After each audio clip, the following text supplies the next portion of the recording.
பழனி மலையில் முருகன் ஏன் கோவணம் மட்டும் அணிந்து நிற்கிறார் தெரியுமா? இதற்கு பின்னால் ஒரு ஆழமான ஞான ரகசியம் இருக்கு. நீங்கள் முருக பக்தராக இருந்தால் இந்த பதிவை லைக் செய்து ஓம் முருகா என்று கமெண்ட் செய்து டிவைன் வேல் மீடியா சேனலை ஃபாலோ பண்ணுங்கள். ஒரு நாள் மகாமுனிவர் நாரதர் கைலாசத்தில் ஒரு திவ்யமான ஞான பழத்தை கொண்டு வந்தார். அது சாதாரண பழமல்ல. அதை யார் சாப்பிடுகிறார்களோ அவருக்கு உயர்ந்த ஞானம் கிடைக்கும். அப்போது சிவபெருமான் ஒரு சோதனை வைத்தார். இந்த உலகத்தை முழுவதும் சுற்றி முதலில் வருபவருக்கே இந்த பழம். இதை கேட்டதும் முருகன் உடனே தனது மயிலில் ஏறி உலகத்தை சுற்ற கிளம்பினார். மலைகள், கடல்கள், காடுகள் எதையும் தாண்டி அவர் பறந்தார். ஆனால் விநாயகர் சிந்தித்தார். அப்பா அம்மாவே உலகம் என்று நினைத்து சிவனையும் பார்வதியையும் 3 முறை சுற்றி வந்தார்.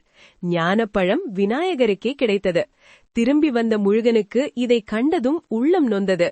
அவர் அமைதியாக சொன்னார், எனக்கு பழம் வேண்டாம், நானே பழம். அப்படி சொல்லி அனைத்து அரச அலங்காரங்களையும் கழற்றி எளிய கோவணம் மட்டும் அணிந்து பழனிமலையில் நிலை கொண்டார். அதன் அர்த்தம் என்ன தெரியுமா?